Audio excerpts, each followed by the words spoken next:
Bismillahirrahmanirrahim. Assalamualaikum warahmatullahi wabarakatuh.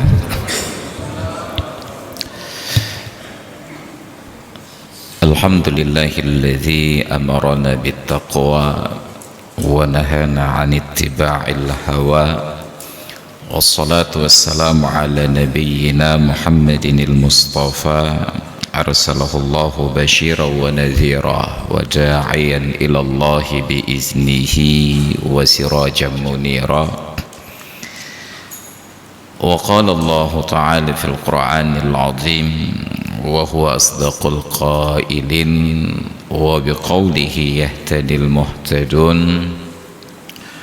وأذن في الناس بالحج يأتوك رجالا وعلى كل ضامر يأتين من كل فج عميق ليشهدوا منافع لهم ويذكروا اسم الله في أيام معلومات على ما رزقهم من بهيمة الأنعام فكلوا منها وأطعموا البائس الفقير. Sadaqallahul azim wa sadaqa rasuluhun nabiyul habibul karim wa nahnu ala dhalika minasy syahidin wa syakirin walhamdulillahi rabbil alamin wa ba'du. Hadirin dan hadirat jamaah salat maghrib dan isya yang dirahmati Allah, di malam ini bertepatan dengan 29 Zulqa'dah, sekitar 11 sampai dengan 12 hari lagi insyaallah kita akan merayakan Idul Adha. Di kalender yang sudah dicetak diterakan bahwa Idul Adha tersebut pada bertepatan 20 Juli. Kata orang kampung saya 20 Julai, dengan catatan bahwa bulan Zulqa'dah 29 hari, dan ada kemungkinan pada proses ru'yatul hilal, penetapan awal bulan Hijriah nanti terjadi pergeseran, Zulqa'dah menjadi 30, maka tentu Idul Adha akan berada di tanggal 21. Ada kemungkinan demikian. Namun yang menjadi perhatian kita adalah persiapan-persiapan menjelang Idul Adha tersebut. Ada beberapa kondisi yang khusus, sebahagiannya sudah tidak mungkin kita laksanakan dan sebahagiannya masih memungkinkan, dan sebahagian lagi kemungkinannya semakin kecil. Yang pertama, ibadah haji sudah tidak memungkinkan secara adat, bukan berarti tidak mungkin secara hakikat, karena secara adat pemerintah Republik Indonesia melalui Kementerian Agama sudah lebih dahulu menyatakan tidak memberangkatkan haji. Baru kemudian diikuti oleh Kerajaan Arab Saudi mengumumkan bahwa pelaksana haji ditiadakan. Jadi ternyata pemerintah Republik Indonesia lebih keren, Arab Saudi ikut kita. Yang kedua, karena alasan tersebut, secara adat tidak mungkin, tapi secara hakikat mungkin saja. Apa hakikatnya? Tiba-tiba besok subuh ketika keluar dari rumah ditiup angin kadruk Mekah, maka nanti kehendak Allah Ta'ala. Ataupun tertidur malam ini, tiba-tiba begitu bangun besok pagi sudah di samping Ka'bah. Sah-sah saja kehendak Allah Ta'ala. Maka secara adat tidak memungkinkan. Yang kedua, ada yang peluang kemungkinannya itu semakin kecil, yaitu dengan dijadikannya Banda Aceh sebagai salah satu daerah yang berlaku PPKM, maka ada kemungkinan salat Idul Adha ada kemungkinan ya, baru kemungkinan, karena yang namanya mungkin itu 50-50 karena alasan-alasan tertentu. Tapi kita berdoa kepada Allah bahwa itu tidak terjadi, larangan-larangan tersebut tidak berlaku, karena Aceh itu nanggroti lebih hati rung dunia. Jadi jangan sampai terlalu latah lah. Kita tahu bahwa ada pandemik, ada corona, tapi ada hal-hal dalam kebijakan-kebijakan yang sangat-sangat patut untuk didiskusikan berulang-ulang sampai coronanya hilang. Kenapa? Kebijakan-kebijakan yang tidak berangkat dari kesadaran masyarakat ataupun merusak kesadaran masyarakat. Maka nauzubillah, apapun kondisinya kita bersiap.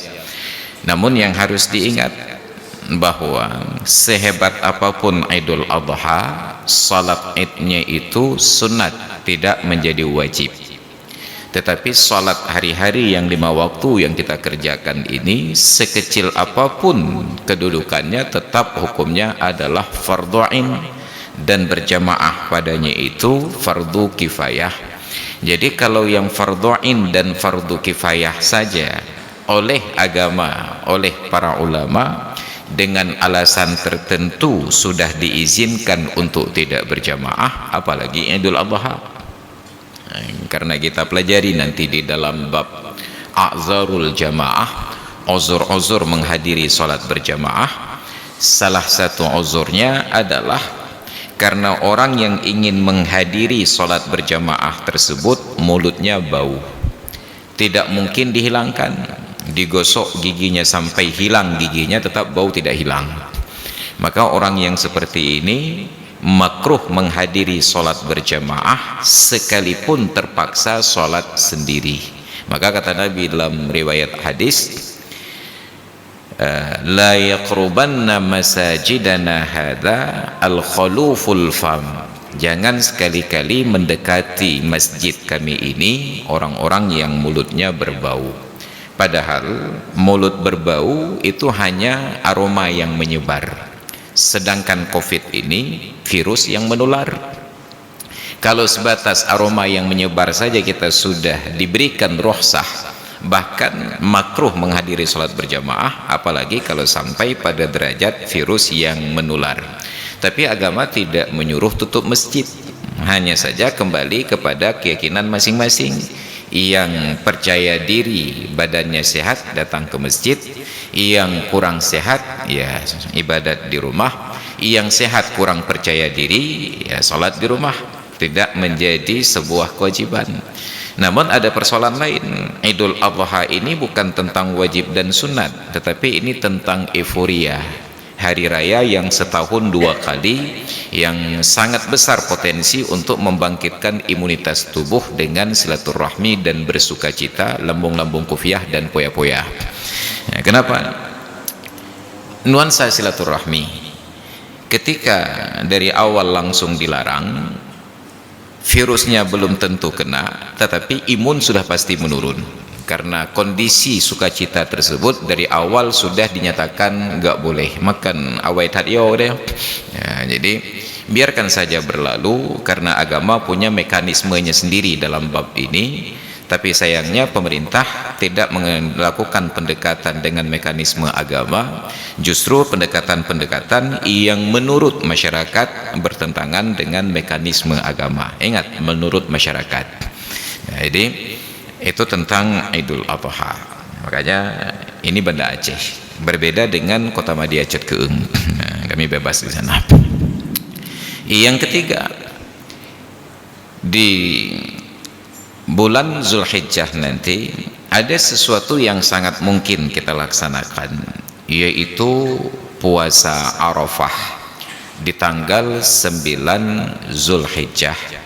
Nah, bila terjadi perbedaan penentuan awal bulan Zulhijjah umpamanya antara Arab Saudi dengan Indonesia, kemungkinan di sana lebih cepat. Yang menjadi ukuran pada pelaksanaan puasa Arafah adalah tanggal 9 Zulhijjah di tempat kita berada. Jadi Andai kata, karena dulu pernah ada suatu tahun sekitar 4-5 tahun yang lalu, 4 tahun yang lalu, Arab Saudi Idul Adha-nya lebih cepat satu hari. Jadi tanggal 8 Zulhijjah di Aceh, Arab Saudi sudah 9 Zulhijjah. Saya ingat di hari tersebut salat zuhur di Masjid Baitul Salihin Ule Karing. Setelah selesai salat, itu tanggal 8 Zulhijjah. Ketika keluar, beberapa orang yang saya kenal sedang duduk ngobrol di tiang-tiang masjid. Saya bersilaturahmi, menyapa, dan basa-basi menawarkan mereka ngopi. Basa-basi kan serius dah. Jak dia kopi leh. Salah seorang di antara mereka menjawab, "Malaikat ma'ahku, kamu puasa." Ternyata sedang puasa. Saya pun spontan bertanya, "Puasa apa?" "Puasa Arafah," kata ya. "Hai pu puasa Arafah runya tanggal 8 macam." Beliau pun segera menjawab, "Nyo tengku, tapi di Mekah sekarang sedang wukuf di Arafah." Rupanya beliau berpuasa hari tersebut, puasa Arafah, karena di Mekah jemaah haji sedang wukuf. Spontan pula keluar pertanyaan saya, "Menyunik ikut Arab Saudi pawai dan yang lehu." Ya, artinya kenapa anda sholat zuhur terlalu cepat di Arab Saudi gohlam lehu lam. Ya, beliau berpuasa hari itu karena di Arab Saudi sudah tanggal 9. Maka saya lanjutkan pertanyaan, lalu kenapa anda sholat zuhur terlalu cepat padahal di Arab Saudi belum azan? Wah, aku tahu bapak hobi peluk ya. Kenapa? Karena logika beribadahnya tidak benar, ikut-ikutan Arab Saudi. Tidak boleh. Kalau ikutan Arab Saudi kita belum boleh sholat maghrib, karena di Arab Saudi sekarang baru sekitar jam 6 sore ataupun jam 3 sore, belum maghrib. Maka aturan ibadat mengikuti sebab dan syarat yang berlaku di tempat. Nah, kemungkinan untuk lebih dahulu Arab Saudi sangat besar, karena kalau belajar dari mekanisme waktu, konon katanya waktu Indonesia Barat lebih cepat 4 jam daripada waktu Arab Saudi. Sebenarnya keliru. Kalaulah kita kembali ke zaman Nabi, pertanyaannya, sholat Jumat itu lebih dahulu Nabi atau lebih dahulu kita? Nabi dulu sholat Jumat baru sampai ke kita. Jadi kita bukan lebih dahulu 4 jam, sebenarnya kita terlambat 20 jam dari Arab Saudi. Arab Saudi dulu baru besoknya kita. Maka jangan-jangan selama ini kita nggak pernah sholat Jumat, hanya sholat Kamis saja. Kenapa? Karena kita tertipu oleh penentuan waktu dalam sistem penjajahan kolonial di masa lalu, yang mereka membagi barat dan timur itu berdasarkan kepulauan Greenwich. Maka dijadikanlah waktu itu berdasarkan GMT. GMT bahasa Indonesia, bahasa Inggrisnya GMT. Tapi orang Indonesia yang ejaannya ABCD ternyata kompak memakai istilah bahasa Inggris, maka disebutlah gas LPG, bukan gas LPG. Maka kompaan hatnya. Dan Bruno bahasa Indonesia pakai ejaan Inggris. Ya, seharusnya itu LPG bukan LPG. Tapi mulai dari pemerintah, lembaga resmi bahasa Indonesia, penyiarannya TVRI dan RRI tidak merasa berdosa ketika menyebut tabung gas itu dengan sebutan LPG. Harusnya LPG. Bila tidak, ubahlah pengajaran bahasa Indonesia di sekolah-sekolah. Beda pun nggak namanya. Ya, memang kita hidup dalam keadaan tipu menipu saja setiap hari. Inkonsistensi bahkan di tingkat berbahasa saja. Ya, begah LPG, ambil begah LPG ini. Ya. Kita pakai GMT. Jadi mereka yang membagi timur dan barat. Maka tumbuh kesadaran di kalangan intelektual muslim, jangan-jangan penentuan waktu kita salah. Bukan hari ini hari Kamis, jangan-jangan ini baru hari Rabu.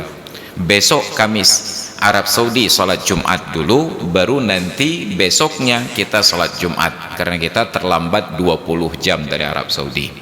Mana yang benar? Wallahu a'lam. Jadi kalau pertanyaannya, apa boleh menunda waktu sampai 20 jam? Jawabannya, bukankah orang barat Eropa sudah mengubah kalender mereka dari sistem Julian ke kalender Gregorian sampai 14 hari bergeser. Hingga 14 hari itu tu. Ini 20 jam aja tu.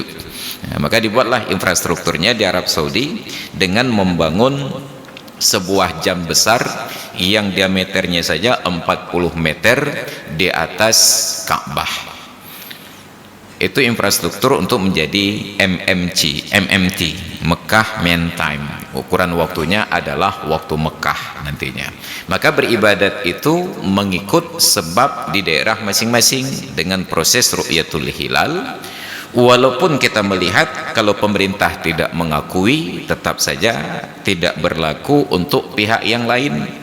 Maka di dalam kitab-kitab fikih, penentuan awal dan akhir Ramadan dengan proses ru'yatul hilal, bila ada salah seorang di antara kita yang melihat hilal bulan Ramadan, maka harus mempersaksikan di depan qadhi dengan kalimat yang khusus, ushhidu ataupun ashhadu anni ra'aitul hilala, saya bersaksi bahwa saya melihat hilal.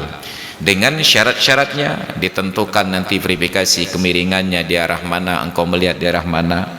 Jangan nanti dia melihat hilal itu justru di arah timur, padahal matahari terbenam di arah barat. Jika kena juga kadang pedah panyot rumah hatinan. Maka ada semuanya. Bila tidak diterima oleh pemerintah, maka hanya berlaku untuk diri sendiri. Dia wajib berpuasa Ramadan, tetapi orang lain tidak wajib mengikuti.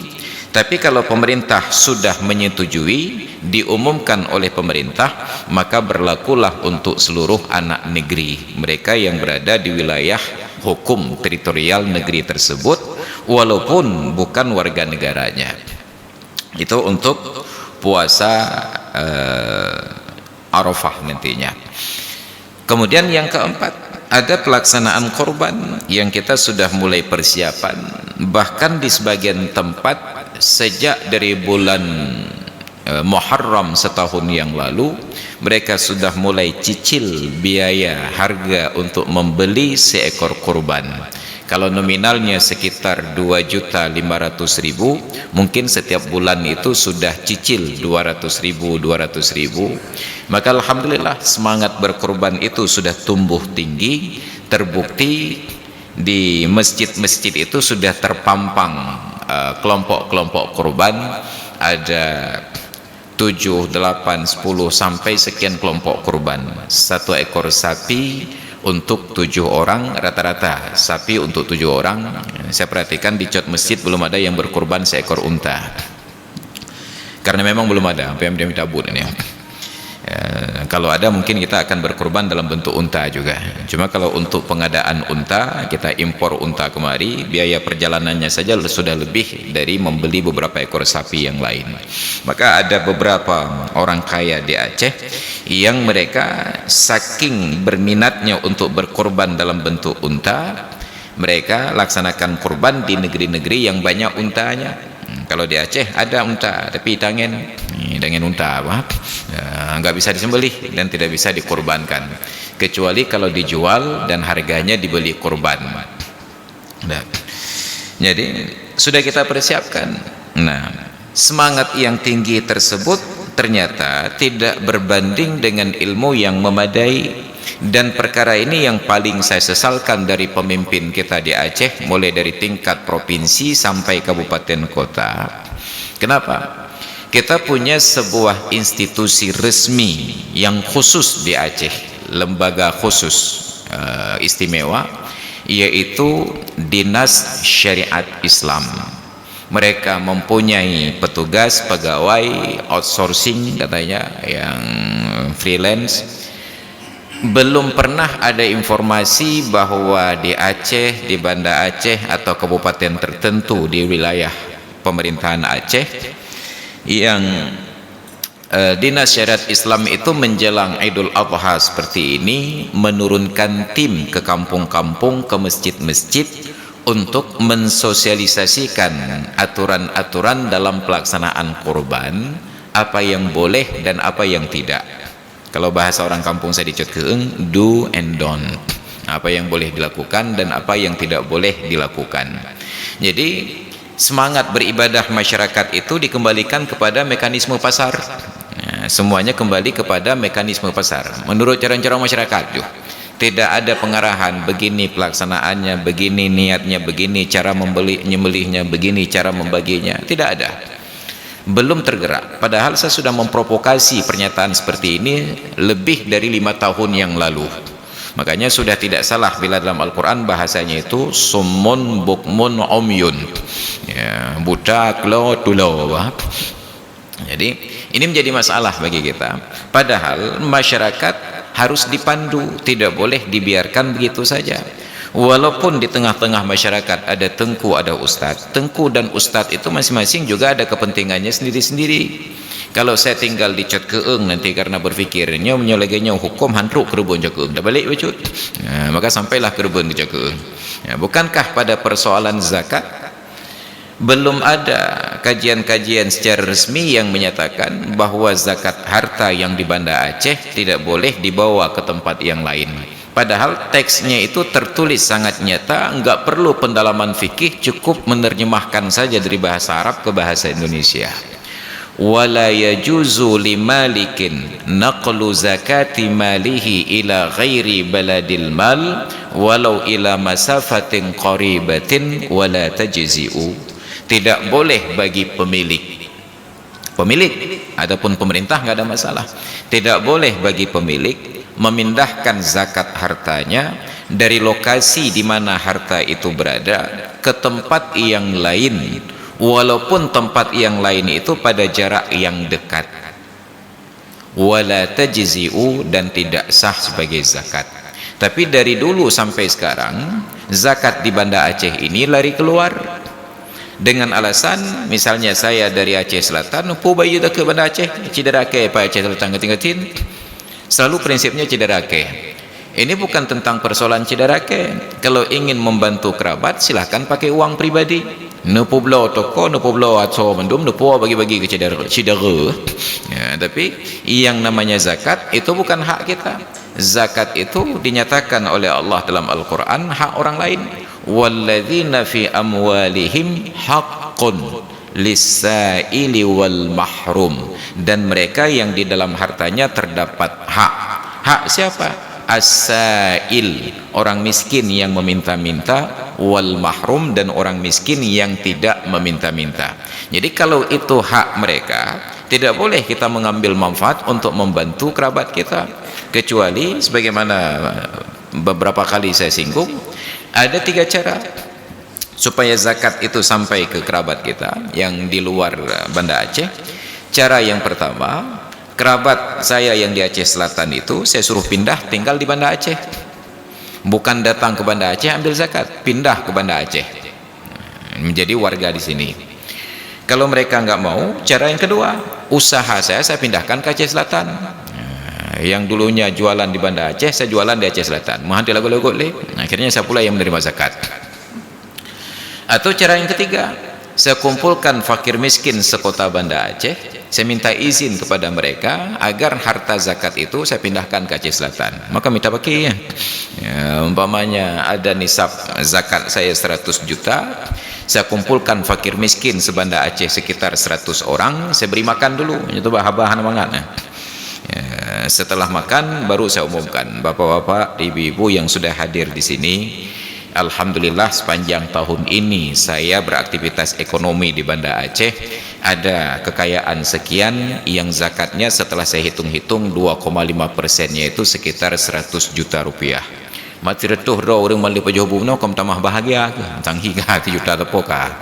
Ya, lalu saya lanjutkan, maka sengaja saya kumpulkan bapak-bapak dan ibu-ibu di sini karena mau minta izin zakat yang 100 juta itu mau saya bawa ke Aceh Selatan. Ya, begitu caranya. Itu insya Allah setelah selesai menyampaikan kalimat tersebut, saya segera diantarkan ke ruang piniri. Ya, bau gede ke bayu gede. Kenapa? Hak mereka saya berikan untuk orang lain. Ini ketentuannya. Tapi ternyata persoalan yang sesederhana ini tidak pernah disampaikan, maka perkara kemiskinan tidak pernah terselesaikan. Andai kata orang yang cari nafkah di Banda Aceh bayar zakat di Banda Aceh, sungguh potensi zakat di Banda Aceh setiap tahun itu tidak kurang dari 50 miliar ataupun 100 miliar. 100 miliar zakat per tahun di Banda Aceh, tidak ada lagi orang miskin di Banda Aceh. 100 miliar, nggak ada lagi orang miskin di Banda Aceh. Baru tahun berikutnya zakat itu ketika sudah terkumpul tidak ada lagi orang miskin, disalurkan ke kabupaten tetangga. ke Kota Madia, Cot Keeng, ke Kabupaten Aceh Besar, ke PD, ke Aceh Jaya, barulah kekayaan itu berpindah. Tapi ternyata daerah asal sumber harta tidak pernah selesai, dari tempat lain terus diekspor. Maka ini menjadi persoalan. Demikian pula pada bab kurban ini, bayangkan hampir setiap tahun persoalan yang paling mendasar tentang kurban itu adalah bahwa tidak boleh bahagian keutuhan binatang kurban dari ujung hidung sampai ujung ekor itu diperjualbelikan, dan tidak boleh dijadikan sebagai ongkos untuk panitia pelaksanaan. Tapi pertanyaannya, betapa setiap tahun kita perhatikan kulit hewan kurban itu dijual. Boleh jual oleh pihak tertentu. Siapa? Fakir miskin yang menerima sedekah kulitnya. Misalnya di cat masjid ada terkumpul korban 10 ekor sapi, tentu ada 10 lembar kulitnya. Pemiliknya tidak boleh jual, panitia tidak boleh jual. Kalau pemiliknya perlu, silahkan ambil, dijadikan sebagai aksesori, si pegat ketimai, pegat hiasan-hiasan dinding, ataupun pakai jadikan jaket dan seterusnya, dijadikan ember untuk di masa lalu, terserah, atau diambil oleh panitia. Tapi tidak boleh diperjualbelikan atau disedekahkan kepada orang miskin. Cari orang miskin, tengku nyopat na kulit lemau kerben lem juk keran, sedekah. Orang miskin ini setelah menerima kulit hewan kurban sebagai miliknya, bebas untuk bertasarruf. Mau dicincang, dimasak silakan, dijemur, dijadikan kerupuk silakan, mau dibuat jaket silakan, dijadikan hiasan silakan, mau mereka jual juga silahkan. Katanya nggak boleh jual. Yang tidak boleh jual pemilik dan wakil-wakilnya. Dalam hal ini panitia. Orang miskin boleh jual, didengar oleh panitia. Jadi orang miskin boleh jual Pak Ustaz, orang miskin boleh. Panitia haji Pak Ustaz, panitia haji. Oh kamu tahu, nyampe buah tahunya keherannya. Maka akhirnya panitia temui orang miskin, dengku gepegah liku masrul lambut, kamu hanjuk pulau, awak dran hanjuk pulau, nyo kamu ajak awak dran tolong pulau untuk ongkos bagi dua. Karena kita punya semangat tinggi, selama masih ada celah untuk apa menyerah. Jadi nyo kenyang penyakit gitu. Tidak boleh. Serahkan saja kepada fakir miskin. Ini silakan hak bapak-bapak sekalian, kulitnya kami sedekahkan. Mau dibagi dalam satu kelompok bertujuh silahkan, mau dicincang silahkan, mau dijual utuh silahkan, mau dibagi-bagi kelompok juga silahkan. Kami hanya memfasilitasi. Tapi kami mau jual nggak tahu siapa yang mau beli, kami hubungkan dengan pembeli. Telepon pembeli, Pak, ini di kampung kami ada kurban sekian ekor sapi, ada kulit yang sudah kami sedekahkan kepada fakir miskin, mereka mau jual tapi nggak tahu siapa yang beli, tolong datang kemari. Hubungkan, dan tidak boleh mengambil hak agen, maka hak orangnya. Ini persoalan.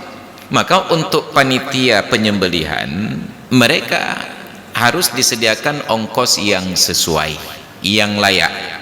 Untuk seekor kambing disembelih, dikuliti, dicincang sampai dengan dibagi berapa? Untuk seekor sapi disembelih, dicincang, dikuliti sampai dengan dibagi berapa? Oh misalnya untuk seekor sapi kamu menyusui lemau tengku 500 ribu yang kau semesti aja nyepat peng 500 ribu, tapi itu entah mahule atau bahang kulit. Oh lagi mah nyo 500 ribu wadran hana hak tapuli mau boleh hana merumpok. Oh menyominan tamah 30 ribu itu. Nah, berikan 100 ribu lagi, 600 ribu ongkos Anda, tidak boleh mengambil apapun. Kalau sudah sepakat, eksekusi. Walaupun nanti setelah selesai, kepada panitia ini juga tetap diberikan. Orang lain mentang hanya cukai merumpok, bukan panitia hanya merumpok. Cuma jangan sampai hak panitia itu menjadi proyek untuk menawar pengurangan ongkos. Nyono tolong ci lemau tino ongkos biasa 700 ribu, bawa dalam 500 montong, untuk yang kurang cok ci 20 tumpuk. Batal hukum kurban. Untuk menjual, sharih terdapat dalam hadis sabda Rasulullah sallallahu alaihi wasallam, "Man ba'a jilda udhiyatihi fala udhiyatalah." Barang siapa yang menjual kulit hewan kurbannya, maka tidak ada pahala kurban baginya. Andai kata itu kurban sunnat, maka berubah dari hukum kurban menjadi sedekah daging. Beda fadilahnya. Kalau kurban di akhirat menjadi tunggangan, kalau menjadi sedekah mungkin di akhirat menjadi makanan. Kalau kurban itu kurban wajib karena nazar, tidak sah nazarnya, wajib diganti dengan kurban yang lain. Ini menjadi masalah. Untuk menjual kulit, sharih terdapat matanya dalam hadis. Diqiyaskan oleh para ulama, wa mislu bay'il jildi ja'luhu ujrata jazzarin fi muqabalati dzibhi. Dan sama kasusnya dengan menjual kulit, menjadikan sebahagian dari hewan kurban tersebut, kulitnya ataukah dagingnya, tulangnya, kepalanya, tengkoraknya dan lain sebagainya, ujrata jazzar, sebagai upah tukang jagal, fi muqabalati dzibhi, karena usaha mereka untuk menyembelih. Batal hukum kurban. Itu menjadi masalah. Maka ketika panitia memungut misalnya 2.500.000 rupiah porsi untuk satu orang berkurban, maka pisahkan 2.400.000 untuk membeli binatangnya, 100.000 untuk ongkosnya. Kalau seekor kambing ternyata meripe untuk 7 orang, 2.400.000 per orang kali 7. Kalau tadi ketemunya sekitar 17.500.000 rupiah, maka ambil masing-masing 100.000 untuk ongkos penyelenggaraan, lalu perkecil ukuran binatangnya. Jangan beli binatang seharga 17.500.000 rupiah, lalu ongkosnya diambil dari daging. Silahkan beli binatang yang sesuai dengan selisih harga untuk ongkos panitia, tapi jangan sampai beli binatang utuh seharga yang setelah disepakati, lalu panitia mengambil ongkos dari tumpukan daging binatangnya. Menjadi masalah. Karena itu membatalkan hukum kurban. Karena dasar kurban memang tidak diongkosi. Dasar hukum kurban itu dilaksanakan sendiri oleh pemiliknya. Maka sunat bagi setiap orang yang berkurban menyembelih hewan kurbannya sendiri. Yang kurban lemau geti lemau, yang kurban kambing geti kambing. Masalahnya kita sekarang ini jangankan menyembelih lembu ataupun kambing, memanok payah dah pulang mak tengku. Kenapa? Saking lemahnya mental.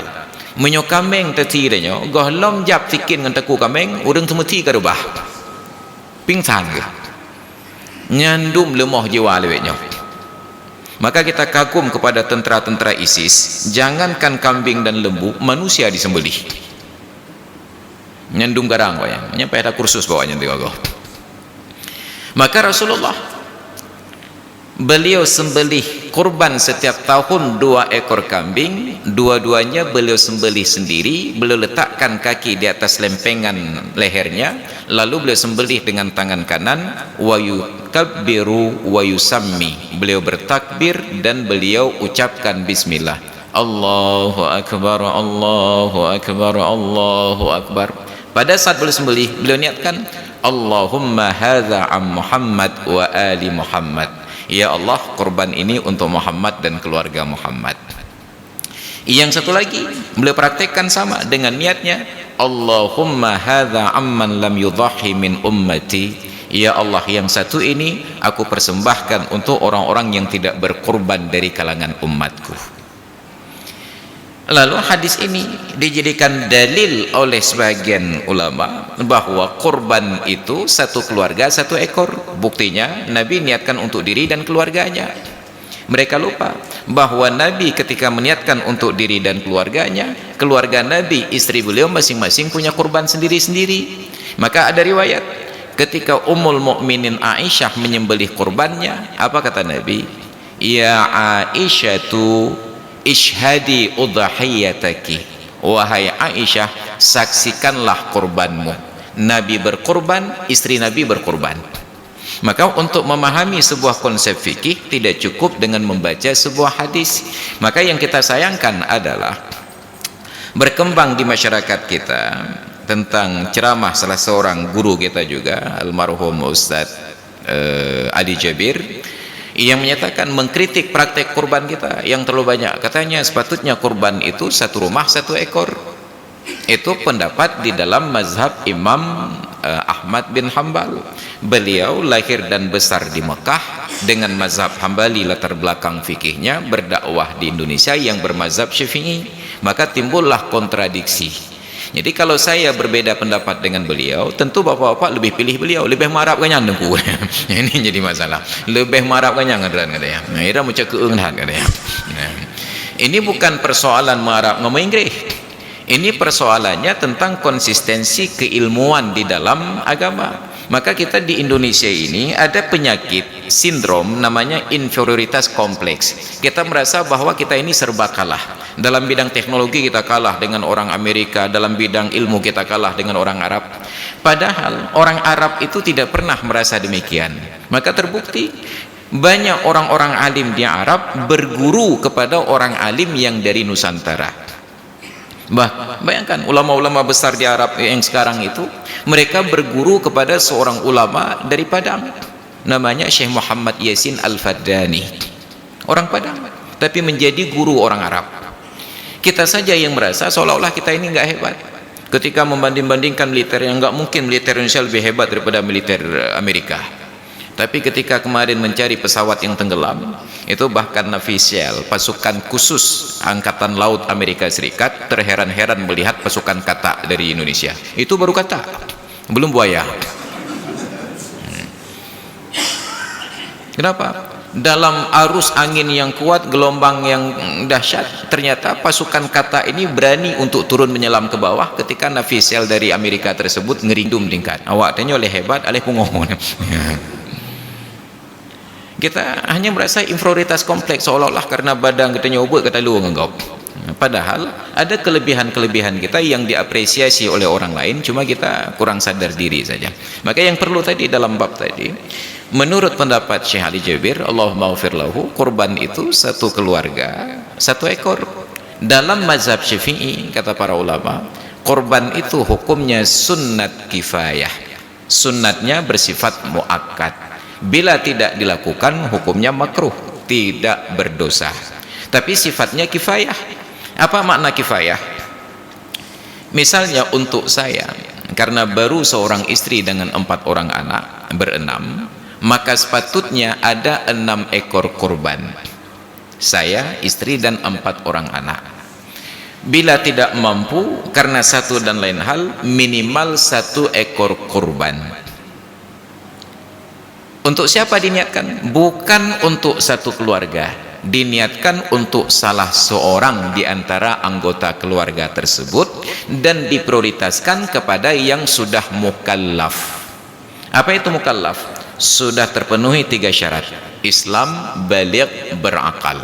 Karena kepada mereka yang Islam, baligh, dan berakal itulah berlaku hukum wajib, sunat, mubah, makruh, dan haram. Yang belum baligh tidak berlaku, yang belum berakal tidak berlaku. Cuma tidak dilarang untuk kita niatkan. Cuma kalau bertanya, hoi lai tapuku, dahulukan kepada yang sudah mukallaf, Islam, baligh, dan berakal. Maka saya niatkan, misalnya hanya mampu 1 ekor kurban, saya niatkan untuk saya. Tahun depan saya gilir, saya niatkan atas nama istri. Tahun depan saya niatkan atas nama anak yang sudah baligh, terus bergilir. Kenapa tidak atas nama saya setiap tahun? Sah-sah saja, tapi kan istri saya juga sekali-kali ingin bertanya, mak kelen pajan bang? Ya, anak punya tanya kelen lah. Tahun depan bahasanya berganti, keke pajan bang? Ya, tahun lalu kelen, tahun depan keke. Anaknya karena len yang minta rezeki, kakak kelen lah. Istri tidak kita izinkan mencari nafkah, tapi setiap ada peluang nafkah kita niat atas diri sendiri. Tahun keempat itu kalau bukan istri minta kerja, maka insya Allah dia minta suami yang lain. Aja keraka aram, minta kero, habis kero, mana bagi-bagi. Maka untuk saling menghargai, tahun ini saya cari nafkah, ada seekor kurban saya niatkan atas nama saya. Tahun depan ada kemampuan seekor kurban lagi, saya gilir atas nama istri. Pahala untuk siapa? Untuk orang yang diniatkan. Innamal a'malu binniyat. Lalu apa untungnya untuk sisa anggota keluarga yang lain? Kembali ke hukum kifayah tadi, supaya lebih mudah memahami, kita ambil kasus fardu kifayah.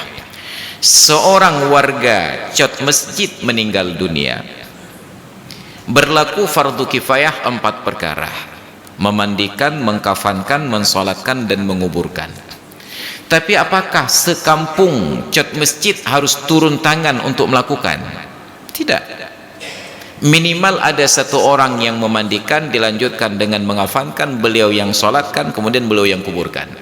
Hai pakan jadi rawat bro akai pencuri tujuh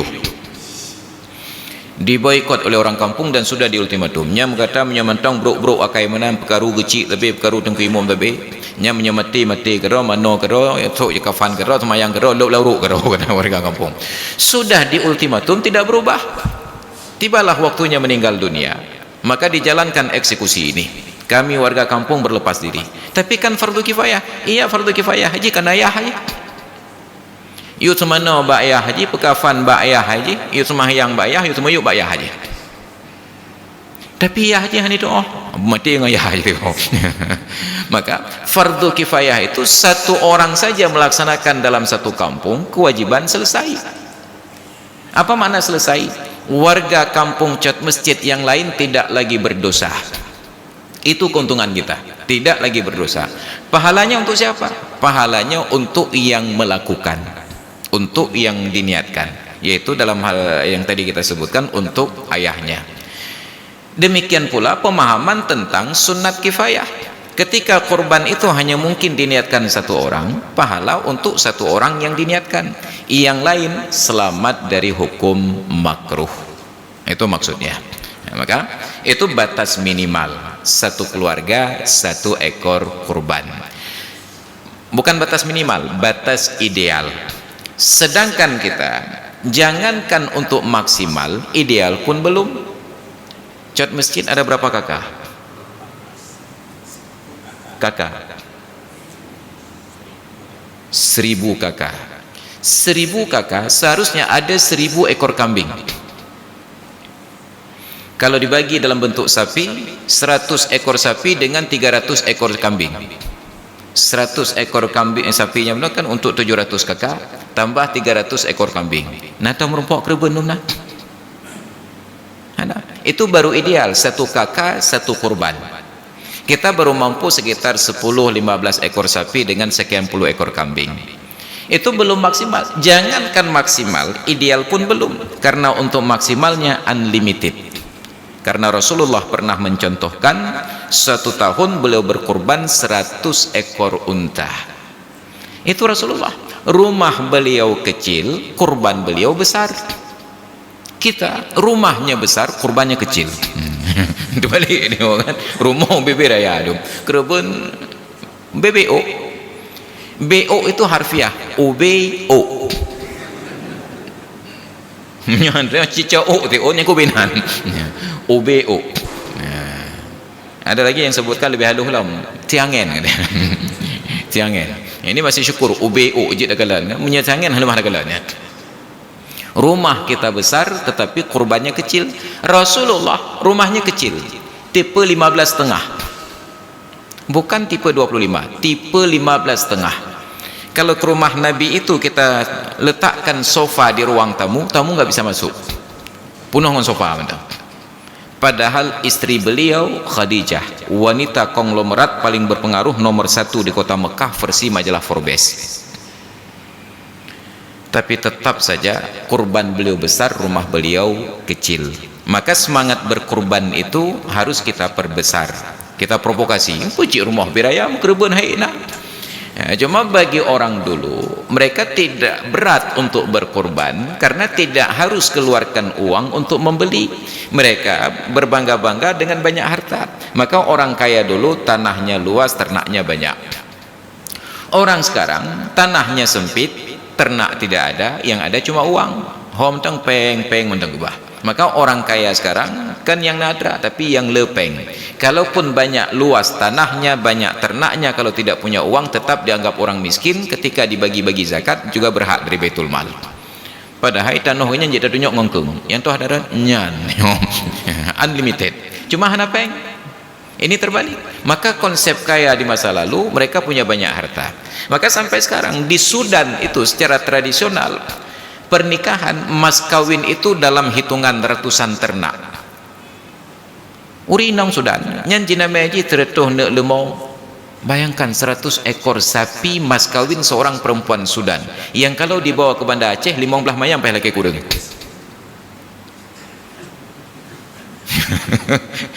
Orang Sudan hitam keling kribo kan. Tapi ternyata mas kawinnya itu 100 ekor sapi. Kenapa? Karena mereka memang kaya dalam bentuk ternak sapi. Juk paruh lemahnya tiga ucap keung teruk dia piyuh tiga. Nyandum le ternak mereka. Maka bagi mereka ketika mengambil 10 ekor untuk korban tidak ada masalah. Kita sekarang tidak ada ternak, ketika ingin korban uang harus keluar, itulah terasa berat. Peng atai kita mau dalam dompet, jika penyakit payah bedebit.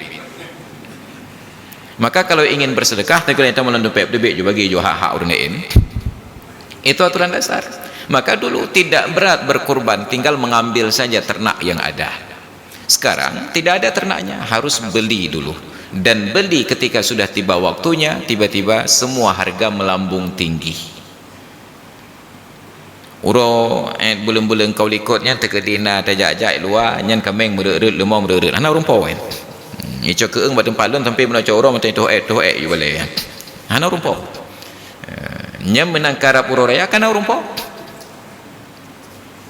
Ini anomali dalam kehidupan. Maka harusnya kita mulai berfikir untuk beternak. Maka ketika melihat di Banda Aceh, tadi saya datang takziah sebuah rumah warga. Ketika turun dengan istri, saya memandang agak seni sedikit. Rumah pas-pasan tapi memaksakan untuk beli mobil, saat parkir ekor mobilnya itu di jalan. Menyohai geblo tanuh pekan kepu ya pak saduk tinggal pekan. Gepu blo tanuhnya rumahnya dia ada ipekan. Geblo tanuh cukup hektar merumpok. Kenapa harus memaksa diri untuk nyempil di tengah-tengah ketidakmampuan orang? Merusak pemandangan saja. Jual tempat tersebut, pindah ke dia cukup hektar merumpok. Blo kambing tiplo nuk pelaranya, hana pihak tamang PNF. Himanu tipto.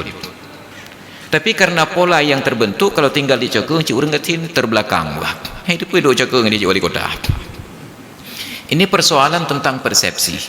Maka harusnya pemerintah itu mulai berfikir untuk izin membangun rumah mesti punya lahan dalam jumlah tertentu yang dia bisa hidup dengan tenang. Baik athena tanah sejengkai pi punang rumah je. Pondasi tiang yang pegak menyang dia tuh boleh buka rumah. Rupanya payah lagi orang EU lagi rumah Tarzan. Nauzubillah. Maka ini persepsi salah pikir kita, salafi singkatannya, salah fikir. Jadi tentang korban ini kita motivasi supaya benar-benar semangat. Maka kita merasa malu ketika di televisi, di pemberitaan hampir setiap tahun itu ada hal-hal yang ironi. Orang miskin pekerjaannya pemulung mengumpulkan sampah, tetapi dia tetap bercita-cita mampu berkorban. Allah mudahkan, dia mampu berkorban. Seharusnya bagi kita yang hidupnya normal, punya penghasilan, punya aset, merasa malu. Bagaimana seorang pemulung mampu berkorban dan kita tidak? Makanya dulu diancam oleh Nabi, man kana lahu sa'atun falam yudhhi fala yaqrubanna musallana. Barang siapa yang mempunyai kelapangan tetapi tidak mau berkorban, jangan sekali-kali mendekati tempat solat kami. Dulu itu menjadi ancaman, sekarang tidak lagi. Bawa orang awal heran tengku kaya nya menyohana nanti kerebun baik ciputa-putara waktu masjid. Dulu orang takut diancam begitu. Sekarang tajak orang-orang kaya hiranya hana berita kerebun lah. Hagah lom nani tu nyo menyohana kerebun tu nyo baik toto tu masjid. Alhamdulillah niku. Ciantong kerja ya. Tadi macam lah nyo menyohana kerebun baik jajak li masjid. Alhamdulillah niku. Maka begitu dia tidak pernah datang ke masjid, ditanya apakah anda jajak? Kau getam dia tunggu imam. Apakah getam hana kerebun tu nyo. Maka ini menjadi masalah bagi kita. Kita tidak ada lagi alat untuk menekan orang-orang yang tidak mampu yang tidak mau berkorban, karena sesuatu yang menjadi ancaman di masa lalu menjadi berita gembira di masa sekarang. Maka na'udzubillah summa na'udzubillah. Hadirin dan hadirat sekalian yang dirahmati Allah, maka prinsip yang harus ditegaskan dulu pada malam ini, untuk korban mohon panitianya itu langsung dikonsultasikan berapa ongkos panitia, selesaikan. Nanti di hari pelaksanaan semua warga mendapatkan satu tumpuk dan panitia tetap satu tumpuk. Tidak boleh nanti pada saat pelaksanaan warga yang lain satu tumpuk, panitia merumpuk dua buah tumpuk. Dia tanya, hey warna apa kalian lihat? Jangan sampai ada jawaban kamu panitia. Kalau ada jawaban kamu panitia, itu menunjukkan ongkosnya belum selesai. Ataupun tumpuknya sama-sama satu tumpuk, tapi tumpuk orang lain tumpuk 2 kilo, tumpuk panitia 2 kilo. Hai orang bukan letak, kamu panitia. Yang jawab panitia, yang kedanda upah belum selesai lah. Jadi selesaikan upah-upahnya, sehingga ketika nanti dibagi jatah, warga yang lain dapat 2 kilo, panitia juga dapat 2 kilo. Jangan sampai pula panitia tidak diberi, orang lain yang hanya cukai mentang merumpok, bahkan panitia hanya merumpok. Jadi jangan sampai panitia itu seperti pelayan di warung KFC, orang lain di blok atau apa, awaknya payah-payah bui luar ke nyampe hanya kira kacip. Ya, tetap sebagaimana warga lain dapat, mereka juga dapat. Tapi jangan sampai mereka merasa punya hak tambahan karena sudah bekerja. Karena prinsip dasar kurban dieksekusi sendiri-sendiri. Jadi hadirin dan hadirat sekalian, jamaah salat maghrib dan isya yang dirahmati Allah, itu baru sedikit provokasi tentang kurban, dan insya Allah masih ada 1 kali pertemuan lagi sebelum hari raya Idul Adha dan pelaksanaannya.